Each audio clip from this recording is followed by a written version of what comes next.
Halo, pada kesempatan ini izinkan saya untuk share tentang kebiasaan baru di era new normal. Kalau bicara tentang kebiasaan baru, kita semua pasti sudah banyak tahu, kita sudah banyak mendapat informasi dari mana-mana ya.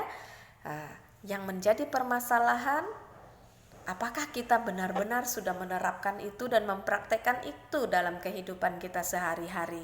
Ini karena ada request khusus untuk saya menyampaikan ini, maka kita sama-sama belajar kembali ya, apa yang sebenarnya sudah kita ketahui.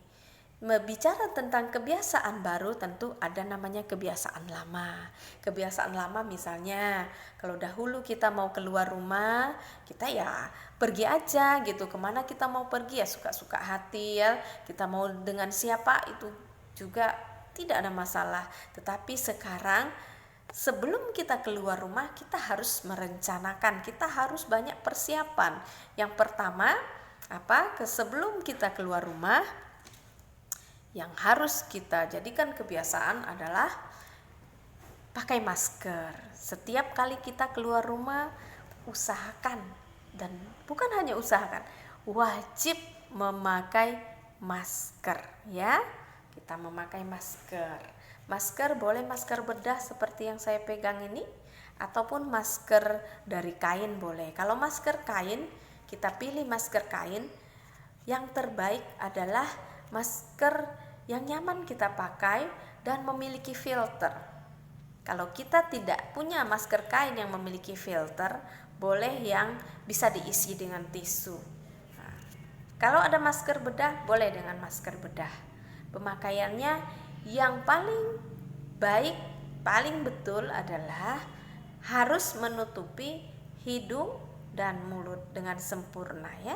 Seperti ini. Nah, harus menutupi hidung dan mulut dengan sempurna. Betul kan di daerah hidung? Tarik ini sampai ke bawah dagu dan perbaiki sisi kiri dan kanan. Untuk wajah yang mungil, memang ini ada sedikit celah. Nah, kalau saya pakai double masker, biasanya pakai double masker. Nah, kalau tali masker terasa longgar, ini bisa diketatkan, diikat, dipendekkan ya, diikat saja, dicantelkan telinga dengan benar. Nah, kalau kita silangkan, ada sebagian yang memilih simple disilangkan saja seperti ini, hati-hati. Nah, ini celah ini akan menjadi semakin besar. Nah, itu yang betul ya. Terus kalau kita punya topi yang memiliki kancing di sini, yang untuk cantelan masker, itu lebih bagus lagi dicantelin di situ, sehingga tidak ada risiko masker melorot. Nah, kalau kita tidak pakai topi yang memiliki cantelan seperti itu, boleh juga dengan alat yang dijual khusus untuk mengkait masker. Pengait itu bisa dipasang di sisi sini sampai sisi sebelahnya, itu dikaitkan antara tali yang satu dengan tali yang sebelahnya. Nah, itu untuk mencegah masker melorot ya. Nah, kalau kita membetulkan masker, ketika sudah keluar rumah kita mau membetulkan masker, usahakan jangan menyentuh area hidung dan mulut. Kalau kita sering sentuh-sentuh ini, belum tentu tangan kita ini bersih ya. Belum tentu tangan kita ini bersih. Kita betulinnya seperti ini. Betulinnya daerah sini aja. Nah, membukanya juga harus dari daerah tali. Buka dengan betul ya. Putuskan tali dan putuskan tali masker dan buanglah di tempat yang sudah disediakan, di tempat sampah misalnya ya. Tidak boleh ditaruh sembarangan, asal ditaruh itu tidak boleh. Ini tentang masker. Kalau masker kain tadi sudah saya sebutkan, dan usahakan bahannya jangan milih yang berbulu-bulu atau berenda-renda ya, atau yang memiliki bolong-bolong seperti itu ya, model banyak sekarang. Usahakan jangan memilih yang seperti itu, karena yang seperti itu malah akan mempermudah perlengketan virus, atau kalau ada celah-celah yang terbuka, virus malah akan masuk karena diameter virus itu sangat halus sekali. Dikatakan diameter virus itu 1400 kali lebih halus daripada sehelai rambut kita. Jadi itu kalau masker kita tidak pilih dengan benar, tetap ada resiko ya, tetap ada resiko karena dia bisa menembus masker tersebut. Ini tentang masker. Setelah pakai masker dengan benar, usahakan pakai kacamata yang seperti ini untuk menghindari virus masuk ke daerah mata. Kalau pakai kacamata yang seperti ini, kacamata minus K atau kacamata biasa, itu ada celah di sini yang bisa menjadi tempat masuknya virus. Nah, pakai kacamata yang seperti ini. Ini biasanya kacamata orang kerja di lab yang memang berat dan hidung pun nyaris hilang ya dengan kacamata yang sebesar ini ya. Tetapi untuk keselamatan, untuk kebaikan kita itu mulai dipraktekkan. Kalau kita kesulitan memakai kacamata seperti ini, setelah pakai masker, pakailah face shield. Pakai face shield ya, face shield sekarang banyak dijual dengan berbagai model ya. Facial yang bagus seperti apa? Facial yang bagus harus menutupi daerah dahi sampai di bawah dagu. Contoh.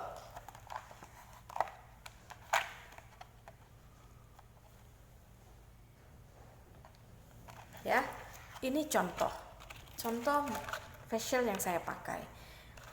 Facial yang bagus menutupi daerah dahi sampai di bawah dagu dan sisi kiri dan kanan sampai di depan telinga ya.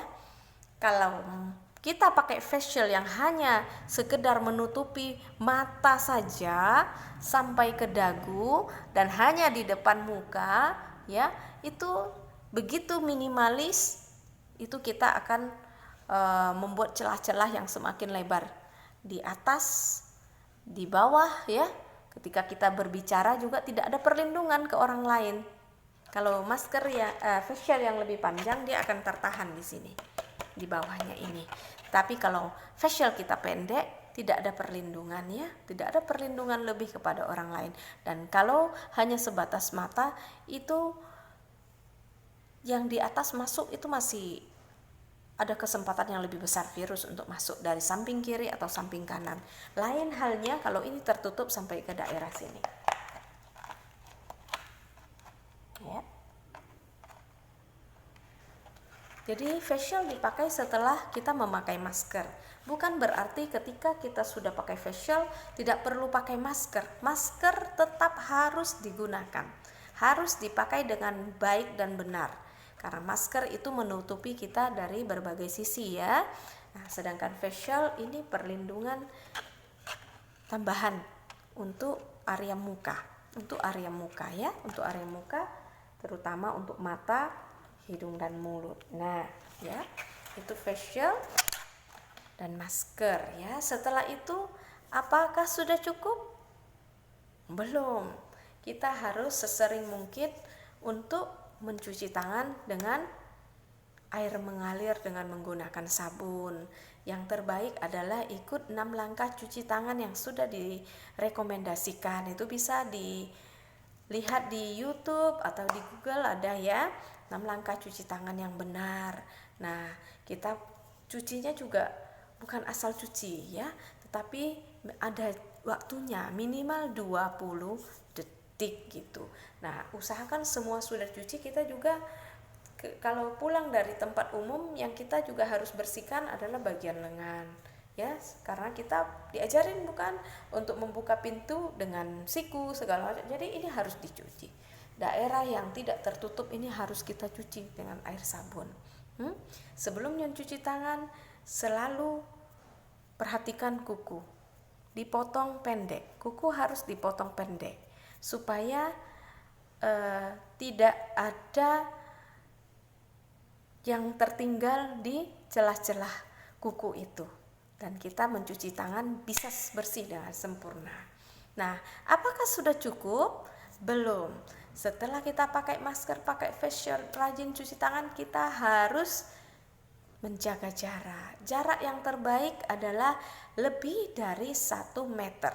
Meskipun kita ketemu dengan orang yang sama-sama memakai masker, kita pakai masker, mereka pakai masker, tetap ada resiko penularan. Dikatakan resiko penularan adalah 1,5%. Untuk menghindari itu, kita harus tetap menjaga jarak lebih dari 1 meter, 1,5 meter atau 2 meter ya. Apalagi di ruang tertutup yang ventilasinya kurang, itu harus betul-betul kita bisa menjaga jarak satu dengan yang lain ya. Kebiasaan lama ditinggalkan, kita adopsi itu sebagai kebiasaan baru. Dan satu lagi, kita harus rajin membersihkan daerah ya, tempat kerja kita misalnya, atau tempat-tempat yang kemungkinan menjadi sumber penularan ya, yang terkontak dengan orang lain misalnya, itu harus lebih sering dibersihkan dengan desinfektan.